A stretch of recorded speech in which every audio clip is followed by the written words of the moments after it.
अतिशय वंदनीय आणि कीर्तनाची कित्येक वर्षानुवर्ष आसूत गावाच्या दृष्टी म्हणायचं झालं तो सुपुत्र म्हणून खूपच छान सेवा कीर्तनाची यांनी केली आहे. पण मग अशी सांगितलं असं नुसते अनेक असून उपयोग नाही, ते उपयोगाचे असावे लागतात.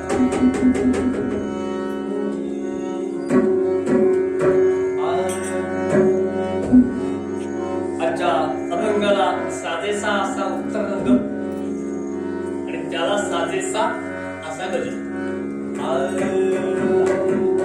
वंदे मातरम वंदे मातरम वंदे मातरम वंदे मातरम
असं मनात आलं म्हणून असा गजर केला. आज कीर्तन इथे रात्रीच्या वेळी सुरू आहे. ते कशाबद्दल सुरू आहे तर मंगलमूर्तींचा माघातला उत्सव त्या निमित्त सुरू आहे. कुठे सुरू आहे तर आसूच्या तापक्याला सुरू आहे. असंच कीर्तन सुरू होतं जिथे या गजराची गरज होती. कुठे सुरू होतं कीर्तन? नाशिक मध्ये. नाशिकच्या कारान मंदिरामध्ये कीर्तन सुरू होतं आणि कीर्तनकार होते तांबे शास्त्री.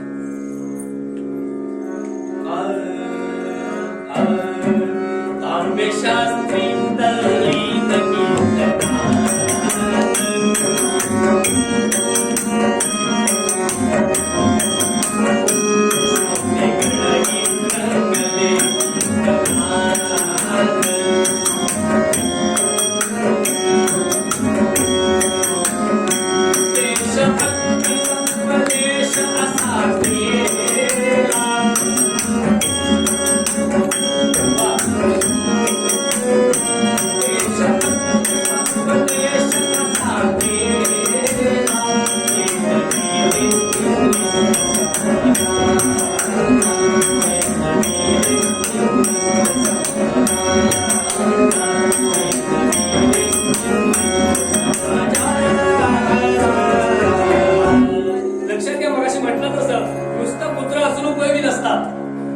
ते कामी यावे लागतात. मग त्या काळातले कीर्तनकार हे काम करत होते की जे आहेत त्या पुत्रांना सुपुत्रांना म्हणूयात चेतवण्याचं काम करत होते. कारण रक्त तापण्याची गरज होती त्या काळात. खरं तर त्या काळाच्या विचार केला तर घराघरामध्ये 3-3, 4-4 पुत्र होते. पण ते नुसते पुत्र उपयोगाचे नाहीत ना. आपला विषय काय? सुपुत्र असले पाहिजे. देशसेवेच्या कामात तो जातोय का? ही जबाबदारी त्या काळातले अनेक कीर्तनकार प्रवचनकारांनी घेतली. लक्षात घ्या, असतात अनेक जण पण त्यातला उपयोगाचा एकच असतो.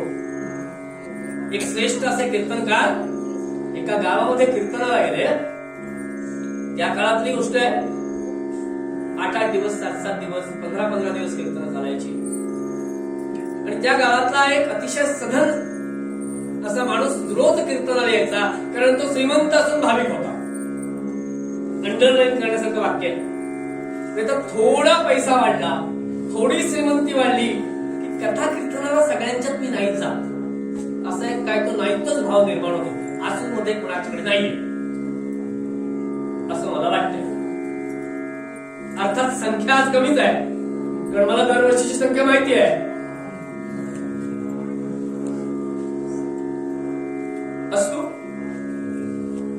जे नाहीत त्यांच्या कानामध्ये एवढंच जाऊन सांगा की काल बुवा असं म्हणत होते की कलियुग जेव्हा निर्माण झालं त्यावेळेला तो कली ब्रह्मदेवाला म्हणाला, मी जाऊ का आता, माझी पाळी आहे. तेव्हा ब्रह्मदेव म्हणाला, थांब थांब थांब जरा थांब, जायची घाई काय. आणि तो ज्या अवतारात होता की नाही, त्या कलीचा अवतार कसा होता, जाता जाता मुद्दाम सांगतो, आजच्या आख्यानाचा विषय नाहीये. तो असा उंच वाकडा तिकडा वाढलेला, तोंडातून लाळ गळते, पूर्ण नग्न अवस्थेत, एका हातामध्ये बाहेर काढलेली जीभ धरली आहे आणि दुसऱ्या हातामध्ये आपलं इंद्रिय धरलंय. ब्रह्मदेव म्हणाले, अरे अशा हा म्हणाला, माझं युग आहे ना आता, मग मी ठरवीन कसं जायचं ते. आणि म्हणाला, असा का जातो माहितीये का, या युगात जाऊन मी हेच करणार आहे, फक्त व्यवहारामध्ये आणि विषयामध्ये लोकांना फसवणार. म्हणून त्याचं प्रतीक म्हणून जीभ धरले, बोलूनच फसवतात, मोहामध्ये टाकतात कलियुगामध्ये लोक, आणि विषयामध्ये फसवतात. असं मी कलियुगामध्ये करणार आहे. पण ब्रह्मदेव त्याला म्हणाला, अरे थांब, काही सज्जन पण तिथे आहेत, काही सुपुत्र आहेत, मग कुठे जाऊ नको ते आत्ताच सांगा. त्या ब्रह्मदेवाने त्याला सांगितलं, जिथे कथा कीर्तन चाललं असेल, जे रोज कथा कीर्तनाला जात असतील, त्यांना तू त्रास देऊ नको. एवढाच निरोप जे आज घरी येईल त्यांना जाऊन सांगा. जर घरी राहिला तर कली तुमच्यावर परिणाम करणार आहे. कलीचा परिणाम चांगला नसतो. असतो विषय बाजूला ठेवूयात. तर ते कीर्तनकार त्या गावामध्ये सदन माणसाकडे, त्या सदन माणसाने एक दिवस बुवाला घरी बोलावलं, बुवा घरी चलावं, अशी पद्धत आहे बरं बुवाला चहाला, नाश्त्याला, जेवायला बोलवायची. सांगून ठेवलं. बुवा देखील दुसऱ्या दिवशी त्या सदन माणसाच्या घरी गेले. जाता जाता गप्पा झाल्या होत्या. किती म्हणजे कीर्तनाला कडे एकटेच येत होते आणि बरोबर एक मुलगा येत होता. किती मुलं आहेत, त्यांनी 4 असं उत्तर हळूच दिलं. आणि नंतर गप्पांच्या ओघामध्ये हाच अभंग होता, सुपुत्र संसारी. तर ते सदनग्रस्त म्हणे, बुवा तुमच्या अभंगाचा विचार केला तर मला एक सुपुत्र आहे. तोपर्यंत बैठकीच्या खोलीत ते दोघे येऊन बसले होते, सदन माणूस आणि बुवा. आणि वरच्या माळीवर असे 4 दरवाजे दिसत होते. बुवा म्हणाले, वरती कोण? नाही, वरती माझी 4 मुलं राहतात. 4 दरवाजे होते, दिसत होते. बुवा बुचकळ्यात पडले. मगाशी म्हणाला एक सुपुत्र आहे आणि आता म्हणतो वरती माझी 4 मुलं राहत आहेत. काही कळे नाही बुवा. बुवाच तो. त्यांनी सदन माणसाला सांगितलं, नक्की काय ते सांगा, 4 का 1? ते म्हणाले, दोन्ही खरं. म्हणाले, कसं काय? पटवून देतो म्हणाले. पहिल्या मुलाला हाक मारली, माधव. धाडकन वरून दरवाजाच्या आतूनच आवाज आला, त्याचा नाही, त्याच्या बायकोचा. सारख्या सारख्या हाक मारून त्रास देत बसू नका, हे कामाला बसले.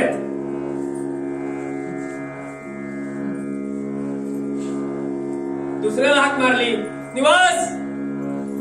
दरवाजा उघडला गेला आणि बायकोने सांगितलं, फक्त जेवणाच्या वेळेला ते खाली येतील तेव्हा त्यांना काय ती कामं सांगायची, रिकामे नाही येत ते. तिसऱ्याला हाक मारली, सुशांत. बायको खाली आली आणि म्हणाली, हे अत्यंत महत्वाच्या कामात आहेत, तेव्हा काही जमलं माझ्याजवळ सांगण्यासारखं असलं तर सांगा, मी जाऊन त्यांना सांगेन, त्यांना वेळ झाला की ते काम करतील. आणि चौथ्याला हाक मारली, पांडुरंग. दरवाजा उघडला, तो खाली आला. त्यांनी बघितलं, बैठकीच्या खोलीमध्ये आपले वडील आणि बुवा बसले. नमस्कार केला आणि बाबाला विचारलं, बाबा काय? ते म्हणाले, काय नाही, निघून गेला. सदन माणसानं सांगितलं, सांगा मला बुवा, 4 मुलगे आहेत मला, पण सुपुत्र किती आहेत? एकच आहे. सुपुत्र संसारी कुळाचे मुलगे. कीर्तनकार त्या काळातले तांबे शास्त्री त्या प्रत्येक मुलाला पेटवण्याचं काम करत होते. लक्षात घ्या, गावागावामध्ये कीर्तन करत होते. कारण अवस्था कशी झाली होती? दैना झाली आर्यभूमीची,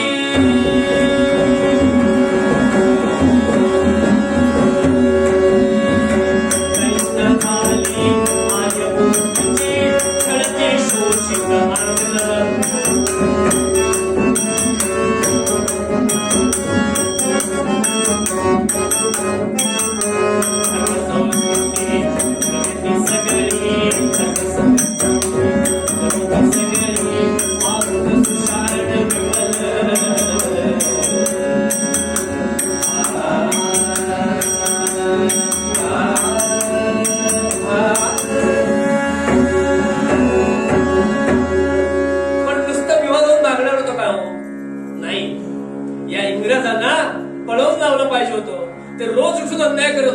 अत्याचार करत होते, पण त्याच्या विरुद्ध आवाज उठवायला पाहिजे होता.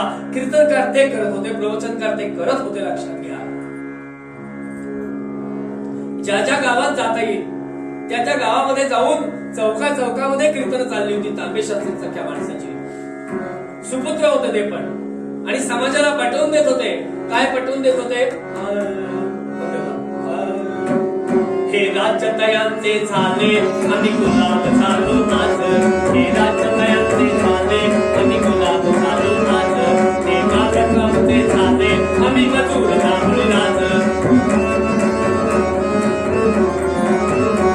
ते मालक आमचे झाले आम्ही मजूर झालो नाच. रक्षाय आंग्ल अधिकारी आमचे सैन्य तैनात, रक्षाय आंग्ल अधिकारी, त्यांची सारी सत्ता ही त्यांची सारी,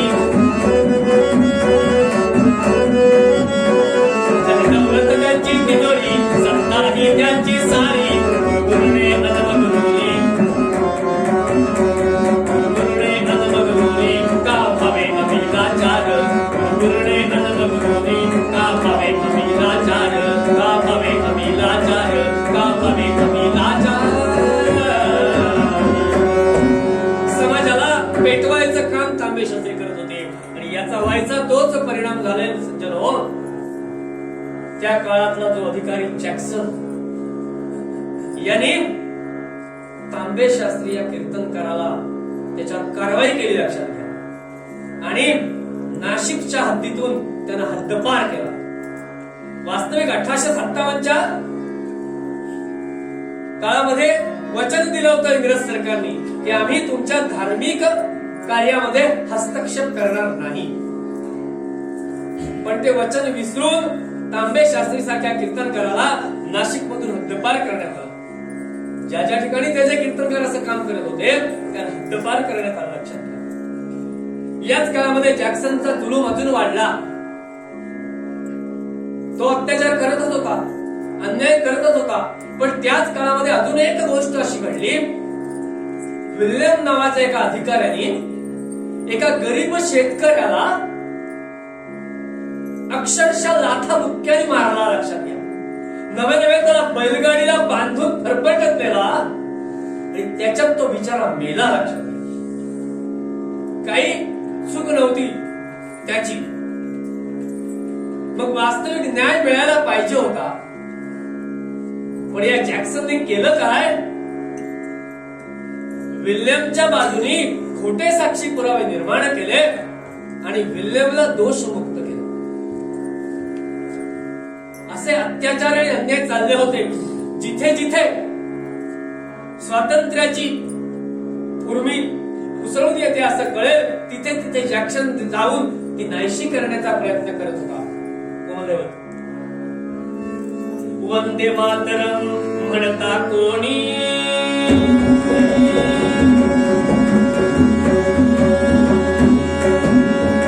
वंदे मातरम म्हणता कोणी, मित्र खबळे जॅक्सन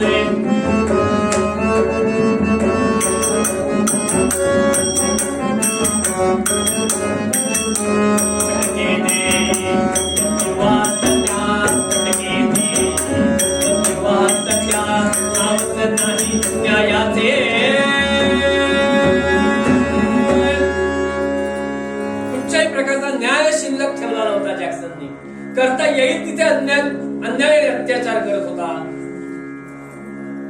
आणि असं चालू असता असता याच्या पुढची अजून एक कडी, आपले अनेक लोक प्रयत्न करत होते स्वातंत्र्यासाठी. किती प्रयत्न चालले होते. त्या काळातला तिथलाच एक, ज्याला तुमच्या आमच्यासारखं सुदृढ शरीर नव्हतं, पांगळा होता, पांगळा. त्याचं नाव गोविंद दरेकर. पांगळा असल्यामुळे शारीरिक मर्यादा होत्या त्याच्यावर. पण त्यांनी काय केलं, या गोविंद दरेकरांनी या तरुणांना स्फूर्ती देणारी आणि प्रेरणा देणारी अनेक गीतं रचली. लक्षात घ्या, त्या तरुणांचं रक्त पेटून उठेल अशी गीतं रचली. मी लोटीते बाळा, मी लोटीते पाळणा तुझं शिव बाळा. हा जो पाळणा आहे तो गोविंद दरेकरांचा आहे. मग अशा गोविंद दरेकरांनी लिहिलेल्या सगळ्या कविता बाबाराव सावरकरांनी एकत्र केल्या आणि त्याचं पुस्तक छापलं, सगळ्यांना कळावं म्हणून.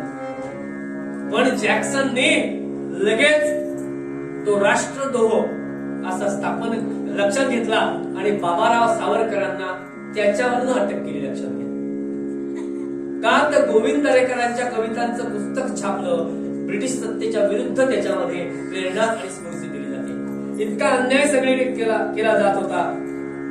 मग याच्या विरुद्ध कोणी पेटून उठत नव्हतं का हो? जे सुपुत्र होते ते याच्या विरुद्ध पेटून उठत होते. हे नाहीसं करावं, या जॅक्सनला नाहीसा करावा, याला ठार मारून टाकावा, अशी उर्मी अनेक तरुणांच्या मनामध्ये निर्माण होत होती. त्यातलाच एक तरुण होता. कसा होता? मध्यमामध्ये दरबारी, पाणीदार तेजस्वी डोळे,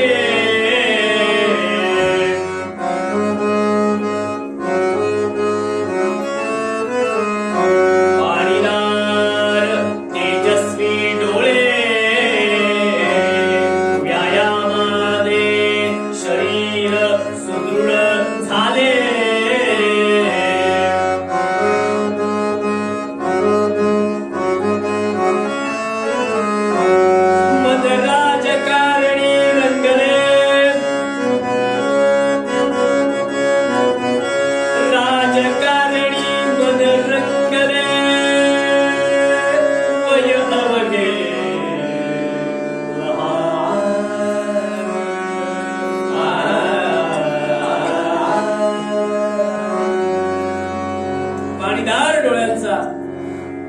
दिसायला अतिशय राजविंडा, अगदी मराठीत सांगायचं हँडसम दिसेल असा, करारी मुद्रेचा. आणि खरंच सांगतो, व्यायामाने त्याचं शरीर पिळदार झालं होतं असा तरुण.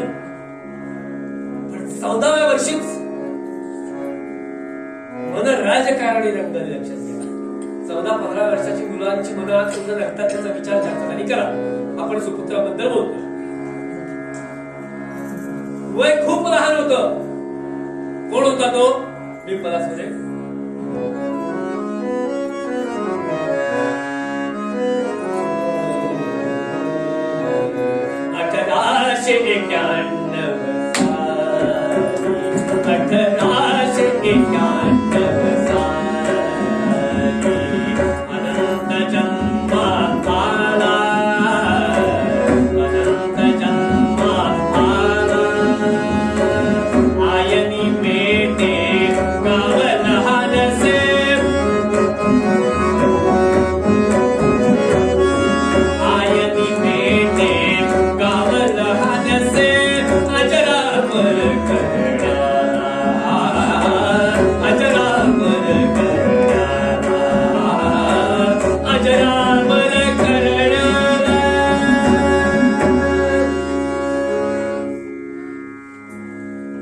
1891 सालामध्ये जन्म झालाय. कुठे जन्म झालाय? तुमच्या आमच्यासाठी स्वाभिमानाची गोष्ट आहे की आमच्या जिल्ह्यामध्ये, आमच्या जवळचा तालुका खेड आणि या खेड मधल्या लवेल पासून आत असणारं आयली नावाचं गाव, अतिशय छोटस गाव. आणि या आयली गावामध्ये या अनंताचा जन्म झाला. 1891 1991 साली. पहिलं शिक्षण म्हणजे ज्याला आम्ही प्राथमिक शिक्षण म्हणतो ते गावामध्येच झालं. आणि त्याच्यानंतर पुढच्या शिक्षणासाठी त्याच्या मामांकडे बर्वे नाव यांच्याकडे औरंगाबादला गेला. तिथे गेल्यानंतर व्यायाम वगैरे सुरूच होता. व्यक्तिमत्व म्हणाल तर देखणं होतं लक्षात घ्या. पण एकंदर हे जे ब्रिटिशांचा अन्याय चालू होता या सगळ्याचा मनावर परिणाम होत होता आणि त्यामुळे रक्त तापून निघत होतो याचं. आणि असं करता करता या पद्धतीचं काम करणाऱ्या टोंपे नावाच्या गृहस्थांच्या सानिध्यामध्ये आला. त्याच बरोबर गंगाराम मारवाडी याच्या सानिध्यामध्ये आला. आणि या सगळ्याचा परिणाम म्हणजे बघा, सगळ्यांचं मन सारख्या दिशेने चालत होतं. हे सगळेच जण ब्रिटिशांच्या विरुद्ध काय कसं करता येईल, ही सत्ता कशी उलथवून टाकता येईल आणि माझ्या देशाला, माझ्या मातृभूमीला कधी स्वातंत्र्य मिळवून देता येईल याचा विचार करत होते. तरुण होते पण एकत्र येऊन काय करत होते हे महत्वाचं आहे. त्याच वेळेला अभिनव भारत नावाची जी संस्था होती, ही संस्था फार मोठं काम करत होती. लक्षात घ्या, मुद्दाम एकदा अभिनव भारत या संस्थेचं कार्य चाळा काय होतं आणि किती अवघड काळामध्ये ते केलं गेलं. लक्षात घ्या, हे फार महत्वाचं आहे. सगळं चांगलं असताना कोणीही काम करतं, पण प्रतिकूल परिस्थिती असताना, चारी बाजूने पाठशाळा असताना हिंदवी स्वराज्याची निर्मिती करणं हे महत्वाचं काम होतं. केसरी सारखं वर्तमानपत्र आग ओकत होतं. अनेक क्रांतिकारक वेगवेगळे काम करत होते. सावरकरांसारखे लोक वेगळ्या मार्गाचा अवलंब करत होते. या सगळ्याचा परिणाम या अनंताच्या मनावर होत होता. लक्षात घ्या. आणि आपण पण काहीतरी करावं. वय वर्ष फक्त 15 आहे. लक्षात घ्या, मी काहीतरी केलंच पाहिजे असा दृढनिश्चय मनाचा होत होता. आणि त्याला या सगळ्याला कलात्मक देणारा एक प्रसंग त्याच वेळेला घडला. मदनलाल धिंगराने वायलीला मारला परदेशामध्ये. त्याला तिथे लगेच पकडण्यात आलं. पण आनंदाने आणि अभिमानाने फाशी स्वीकारले मदनलालने पण, आणि सांगितलं, होय, माझ्या देशाच्या विरुद्ध वागणाऱ्याला मी असाच मारेन, पुन्हा जन्म घेईन पण पुन्हा मारेन. आणि या सगळ्याचा परिणाम या अनंताच्या मनावर झाला. लक्षात घ्या, अरे मी पण काहीतरी केलं पाहिजे. हा जॅक्सन अन्याय करतो म्हणजे काय, त्या विल्यनला तो सोडवतो म्हणजे काय, बाबाराव सावरकरांसारख्या माणसाला ज्या काळात त्यांना वजन होतं त्यांना फरफटत रस्त्याने नेतात म्हणजे काय, का अत्याचार करतात त्यांच्यावर, म्हणजे जॅक्सनला का गोळी घातली जात नाही. तावातावाने अनंता बोलत होता. लक्षात घ्या, त्यांच्या कंपूमध्ये. अरे जॅक्सनचा कोणीतरी खून केला पाहिजे, कुणाला जमत नसेल तर मी करेन असं एक दिवस तावातावाने अनंत म्हणाला. त्याच वेळेस गंगाराम मारवाडी त्याला म्हणाला, अरे किती कोवळ्या वयाचा आहेस, पोट पिळे तर दूध निघेल अजून. पोलीस काय चीज असते तुला माहिती नाही. लक्षात घ्या, लक्षात घे, उगाच नाही त्याच गप्पा मारू नको. हे फक्त म्हणाला. लक्षात घ्या. आणि पेटून निघालेला अनंत बिलोमध्ये खाली. त्या क्षणाला लाईटची व्यवस्था नव्हती. त्यांचं ज्या बंद खोलीमध्ये सगळं संभाषण चाललं होतं तिथे रात्रीपासून संवाद चालले होते. पहाटेची वेळ आली होती. समोर तापलेला कंदील होता. अनंताने काय केलं, अनंताने क्षणीच धरली काज, अनंताने क्षणीच धरली काज, मांस चरचरते दहित पूर्ण हात, मांस चरचरते दहित पूर्ण हात, परित्यागुनी दुःखाला सहस्त्र, निर्विकाराने सिद्ध राष्ट्रभक्त.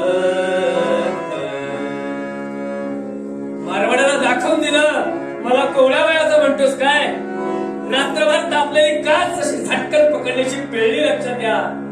दिवा पेटताच होता आणि चरचर चरचर चरचर मांस गळून ते खाली गळायला लागलं. हात पूर्ण जळून गेला, पण तोंडातून स काढला नाही. फक्त खोलीत जमलेल्या प्रत्येकाला खात्री पटली की अनंताचं धैर्य आपल्या सगळ्यांपेक्षा उजवं आहे. नुसतं बोलत नाही, हा कामाचा आहे. अगदी योग्य शब्दात सांगायचं झालं तर अभिनव भारत सारख्या संस्थेला हा एक तरुण रक्ताचा मानवी बॉम्ब मिळावा. लक्षात घ्या की यस, जॅक्सनला मारण्यासारखं काम करायचं असेल तर अनंत करू शकतो याची खात्री पटवून दिली अनंताने. लक्षात घ्या.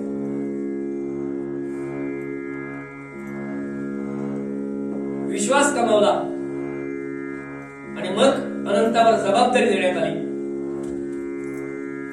पिस्तुलांची उपलब्धता करून देण्यात आली. नेमबाजी शिकला. अचूक नेम होता. लक्षात घ्या. नुसता दिसायला देखणा पण शरीराने पिळदार नव्हता. अचूक नेम हे शिकला सगळं.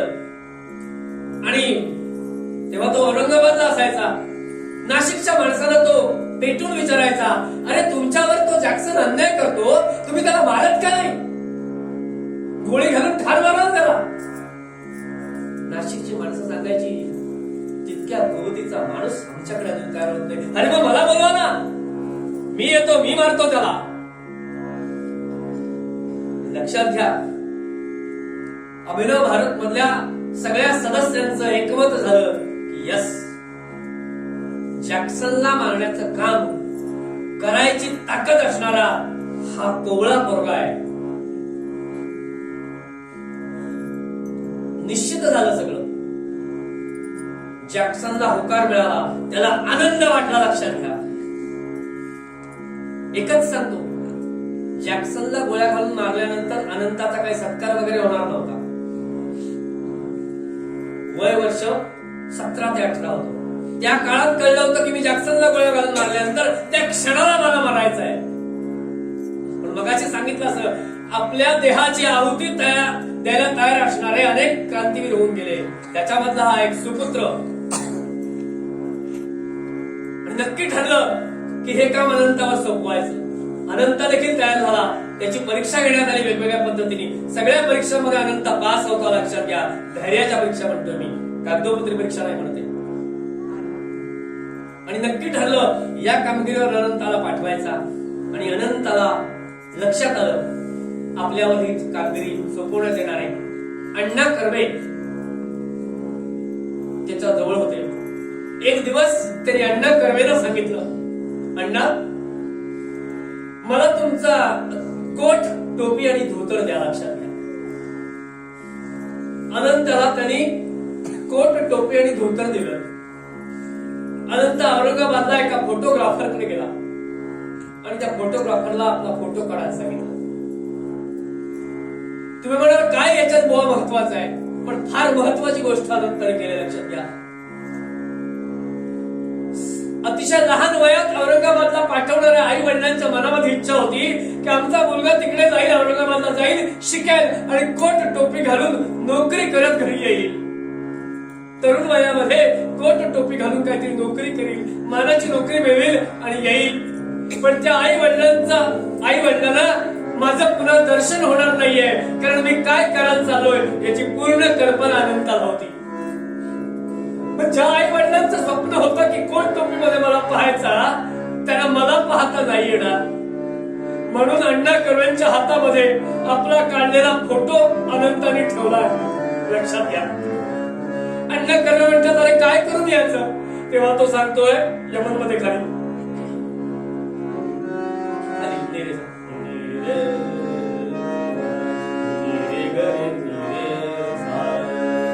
अनंत अण्णाला सांगतोय, हे छायाचित्र माझे, हे छायाचित्र माझे, आईस भातवारे,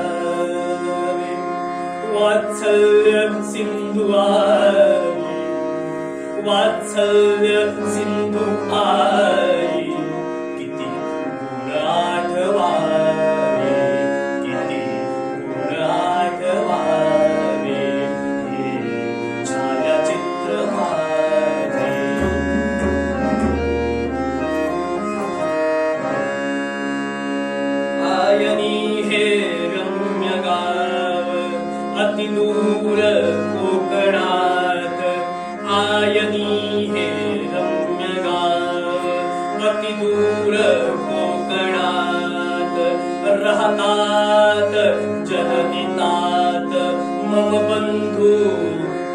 भक्त स्वकीय रहतात जनहितात मम बंधू भगिनी आप्त त्यांच्या घरी रहावे छायाचित्र माझे छायाचित्र माझे आईस पाठवावे वात्सल्य सिंधू आई किती आठवावे किती आठवावे आणि अनंताने त्या अण्णाला अक्षरशः मिठी मागून धाय बघून रडला. अनंत मित्र लक्षात घ्या, माझ्या आईची इच्छा होती कोट टोपी मधला मला पाहायचा आहे, पण तिची इच्छा आता पूर्ण नाही होणार, कारण मी अशा कामगिरीवर चाललोय की कोट टोपी घालून प्रत्यक्षात आईसमोर जाऊन उभं राहणं मला शक्य नाहीये, पण माझा फोटो तरी माझ्या घरी जाऊ दे.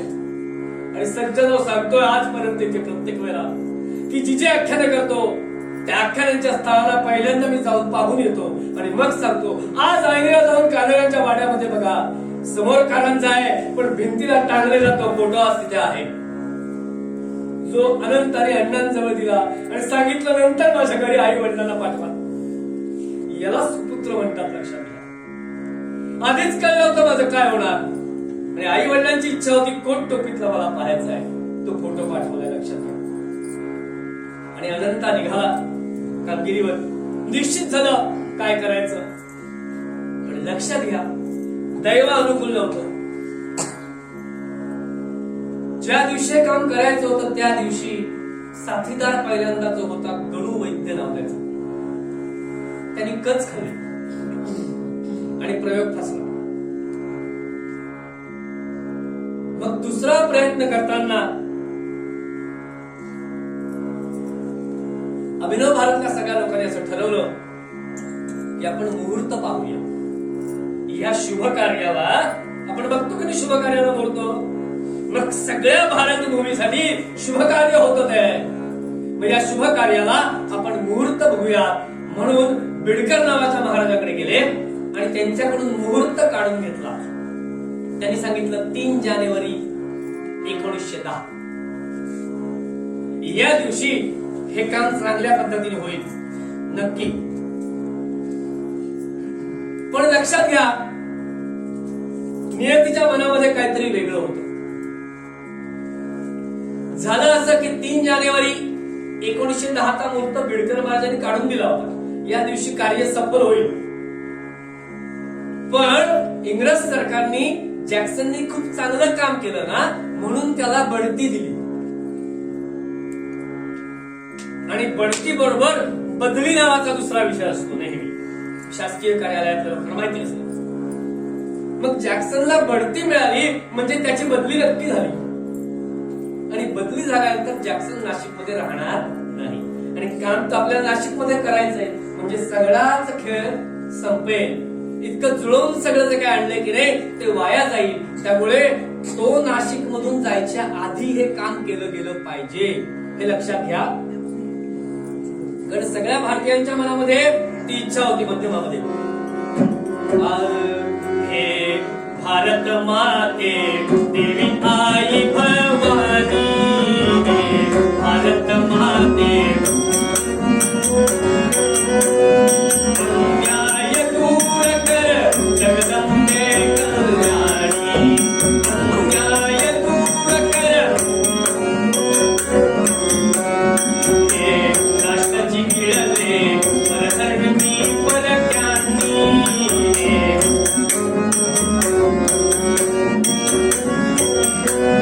निज धर्म संस्कृती ज्ञात केली कुटिलांनी, निज धर्म संस्कृती सत्तेचा असुर खलवासतो, सत्तेचा निज धर्म संस्कृतीचा मिळून हात मारतो, निज धर्म संस्कृतीचा मिळून हात मारतो. हिंदू जनांना मोहवितो फसवितो,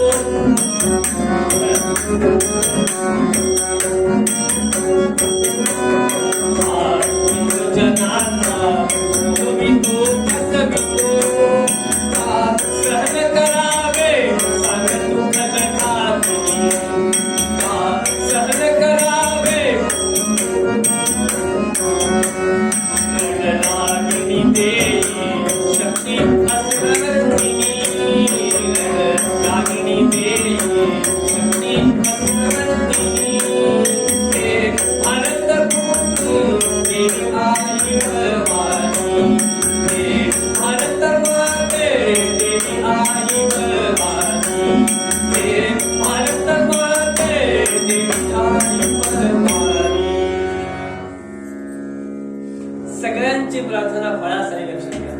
कडे जमलेलं कार्य बिघडणार होतं. सगळे देशातले तरुण क्रांतिकारक याच इच्छेने जगदंबेला आणत होते. काही जमवून आणलेलं कार्य तेवढं होऊ दे ग, त्याच्या आधी या जॅक्सनला जाऊ देऊ नकोस. आणि औरंगाबाद मध्ये असणाऱ्या जॅक्सनला निरोप आला, ताबडतोब निघून ये. ठरवलेलं काम आपल्याला उद्याच करायचं. खरं तर मुहूर्त बघितला होता 3 जानेवारी 1910. आधीच निरोप आला अनंताला की ताबडतोब निघून ये.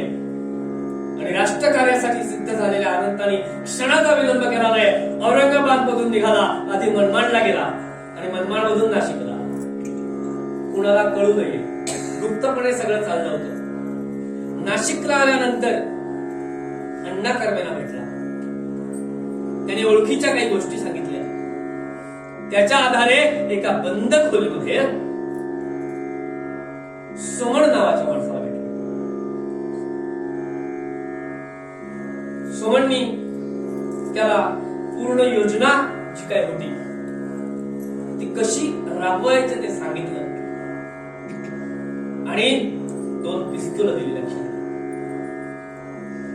आणि सांगितलं की या योजनेप्रमाणे जॅक्सनला गोळ्या घाल आणि ताबडतोब दुसऱ्या पिस्तुलाने तुझ्यावर गोळ्या घाल.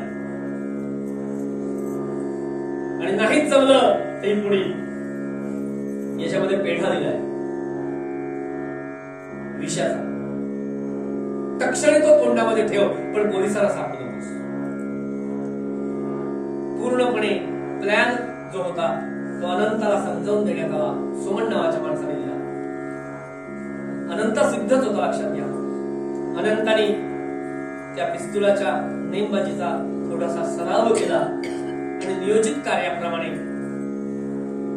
ठरलं की त्या काळामध्ये जॅक्सन नाशिक मधून जाणार.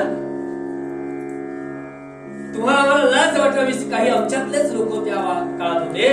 इंग्रजांनी त्यांना मिंध्य बनवलं होतं. काय करून?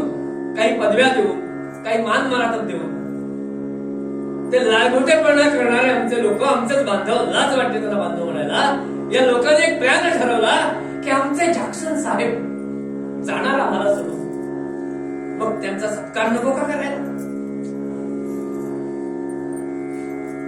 आणि यांनी ठरवलं की जॅक्सन साहेबाचा सत्कार नाशिक मधून जाण्याच्या आधी झालाच पाहिजे. त्या काळामध्ये नाशिक मध्ये किर्लोस्कर कंपनी होती, नाटक कंपनी, ज्याच्यामध्ये बालगंधर्व काम करत होते आणि त्यांच्या शारदा नावाच्या नाटकाचे प्रयोग तिथे सुरू होते. आणि या सगळ्या लोकांनी ठरवलं की जॅक्सनचा सत्कार करूया. मग लोकसंख्या पटकीत समोर प्रेक्षक भरपूर असायला पाहिजे. मग आयतीच संधी चालून आली आहे. किर्लोस्कर मंडळीचं जे नाटक आहे त्या नाटकाच्या वेळेलाच या जॅक्सनचा सत्कार करूया, म्हणजे अनायसे टाळ्या वाजवायला लोक समोर असतील. त्यांचा प्लॅन ठरला म्हटलं तरी यांचाही प्लॅन ठरला. याला मारायचा नक्की, सत्कार झाल्यानंतर जाईल तो दुसरीकडे. यांचाही प्लॅन ठरला. 3 तिकीटं काढण्यात आली. विनायक देशपांडे, अण्णा कर्वे आणि अनंता, तिघांसाठी 3 तिकीटं काढण्यात आली. तिघांनाही सांगण्यात आलं तुम्ही एक तरी वेगवेगळे तिकीट होतीच. प्रत्येकाजवळ पिस्तूल होतं, लक्षात घ्या. सगळे प्रकार शिकलेले होते. आणि योग्य वेळेला सगळ्यांच्या बरोबर एकेकाने असा त्या नाट्यगृहामध्ये नाटकाच्या वेळेला जसे लोक येत होते तसा प्रवेश केला. जागा देखील प्रत्येकाच्या वेगवेगळ्या ठेवल्या होत्या. जॅक्सनच्या थोड्या मागे अनंतला जागा होती, त्याच्या मागे पीठामध्ये अण्णा कर्वेला जागा होती आणि त्याच्यापेक्षा एकदा मागच्या कोपऱ्यामध्ये विनायक देशपांडेला जागा होती. एकाचा प्लॅन जर फसला तर दुसरा आणि दुसऱ्याचा फसला तर तिसरा. आपण म्हणतो ना एखादं काम करायचं असेल तर 3 प्लॅन पाहिजेत, ए बी सी. ए नाही तर बी, बी नाही तर सी. किती योजना होती लक्षात घ्या.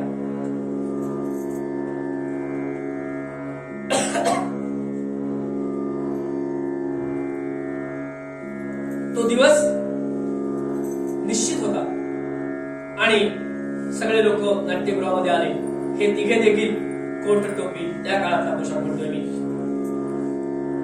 घालून आले. अनंत त्याच्या जागेवर बसला, अण्णा कर्वे त्यांच्या जागेवर गेले, विनायक देशपांडे त्यांच्या जागेवर गेले. आणि किर्लोस्कर नाट्य मंडळीच्या त्या शारदा नावाच्या नाटकाला सुरुवात झाली. नाटकाची नांदी, शारदा नाटकाची नांदी सुरू झाली, नांदी झाली. 5 दिवस कीर्तन करायचं. पहिल्या दिवशी कसा प्रॉब्लेम करतो. नांदी झाली, लक्षात घ्या. त्याच्यानंतरचा दुसरा प्रसंग, कारण हे लक्षात घ्या, मोठे लोक जे असतात ते कधी वेळेच्या आधी ते कधीच येत नाही, वेळेवर सुद्धा येत नाही. कारण त्यांना शहाणपणा वाटतो की थोडं उशिरा गेल्यानंतर सगळे लोक मला पाहतात. पाहणाऱ्यातल्या अर्धे शिवाय देतात, हे लक्षात येत नाही. वेळेवर का नाही आलास, आणि म्हणून सगळे बुवा टायमावर जातात. आपलं कीर्तन 10 म्हणजे 10ला सुरू होतं, 12 म्हणजे 12ला थांबतं. वेळ महत्वाची असते. पण जॅक्सन त्या शारदा नाटकातला त्या पहिल्या अंकातला दुसरा प्रवेश सुरू होता. अनेकांनी बघितलं असेल, कोदंडाची साखी आहे तिथे. नामे ब्राह्मण खरा असे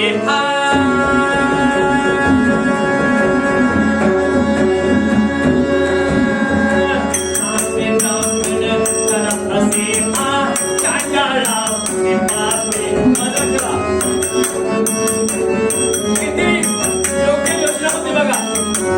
साखी काय आहे? नामे ब्राह्मण, तो ब्राह्मण नव्हता पण चांडाळावरून पापी होता की नाही.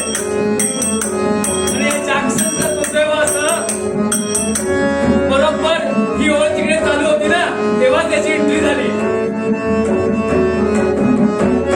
चांडाळावरून पापी नामे ब्राह्मण खरा असे चांडाळावरून पापी विजत्व ऐशा विजनराला विजत्व ऐशा विजनराला रे विधी कोमी.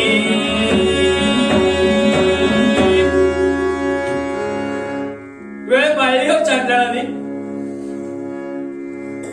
त्याच वेळेला जॅक्सन आला आणि मगाशी सांगितलं तसं लाल मोठे करणारे साहेब साहेब साहेब साहेब तोंडा घालवणारे सगळे लोक धावले. साहेबाच्या समोर जायला पाहिजे, माझी साहेबाची ओळख आहे हे सगळ्यांना कळायला पाहिजे की नाही. बघा आज कुठे गेल्यानंतर, आता इथे समजा कुणी उच्च पदस्थ आले, नाव नाही घेत मी कुणाचं, तर जे इथले त्यांच्या ओळखीचे असतील की नाही ते लगेच या या साहेब या साहेब. अरे कीर्तनाला बसले जरा. तसे ते लाल गोटे करणारे सगळे लोक साहेबाच्या पुढे वेलकम करायला त्याला जायला पाहिजे म्हणून धावले. या साहेब या साहेब, hi hello hi hello hello. हस्तांतरात माझ्याशी करा माझ्याशी करा माझ्याशी करा सगळ्यांची. अनंताच्या कपाळावरची शीर लक्षात द्या ताड ताड उडत होती. हे माझे देशबांधव म्हणतो ना मी. आणि या चांडाळाच्या स्वागताला धावत जातात. अरे लाजा नाही का वाटत? पण सुपुत्र होता आणि सत्कार्य करायला निघाला होता. आपला राग आवरला आणि त्याच संधीचा फायदा घेतला. यांच्या बरोबर उठला. कशाला? सत्कार्य करायला.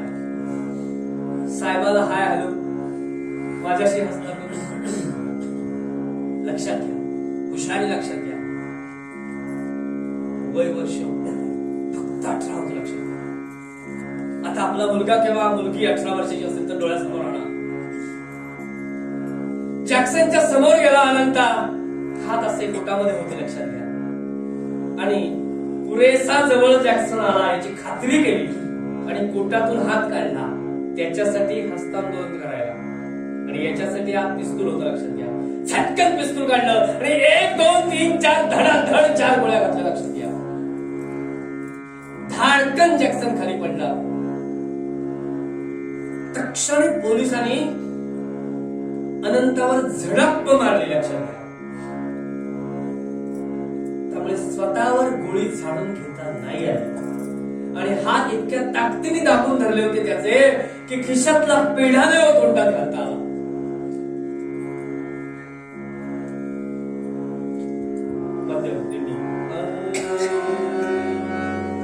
गोळीबाराचा ध्वनी ऐकून, गोळीबाराचा ध्वनी ऐकून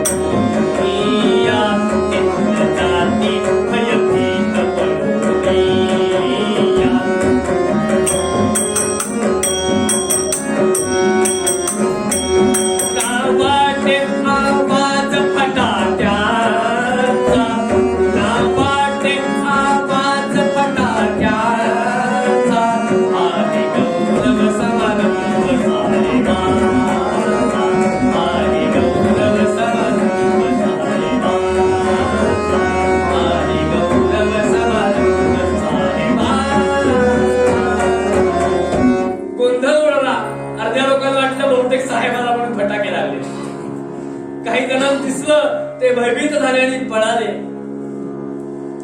विनायक देशपांडे बाहेर पडू शकला, पण अण्णाला नाही जमलं. त्याने पिस्तूल खाली टाकलं आणि ते मागे मागे होत राहिले.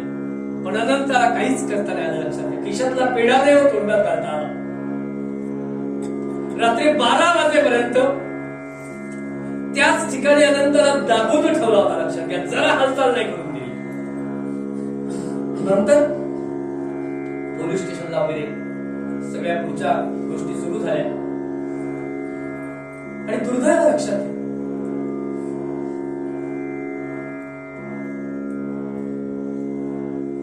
गणू वैद्य जो आधी वेळा कचरला होता, याला पकडल्यानंतर तो धाड धाड बोलला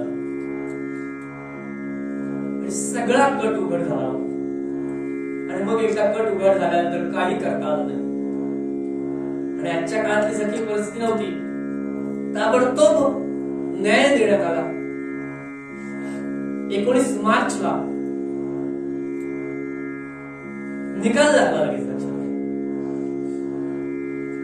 स्वातंत्र्यवीर सावरकरांनी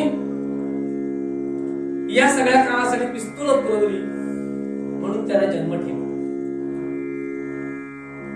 प्रत्यक्ष या गटामध्ये ज्यांनी भाग घेतला तो अनंता, विनायक देशपांडे आणि अण्णा कर्वे यांना फाशी.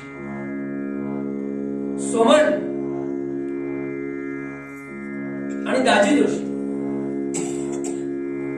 यांना जन्मठेप आणि गणू वैद्य आणि दत्ता जोशी यांना 2 वर्ष कारावासाची शिक्षा, पण माफीचे साक्षीदार झाले म्हणून ती पण माफ केली. लक्षात, हे आमच्या देशाचं दुर्दैव आहे.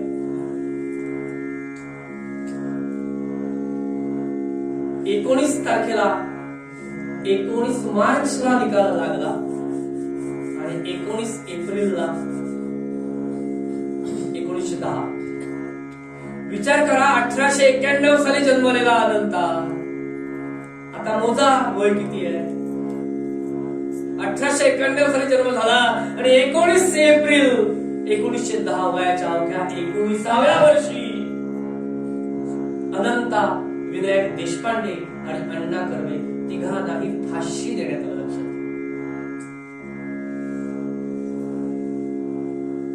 ते गेल्याचं दुःख नाही, कारण तिघे कोण होते? सुपुत्र होते. आजही तिघांच्या कुळांचा उद्धार आहे. लक्षात घ्या, कारण त्यांनी काय केलं?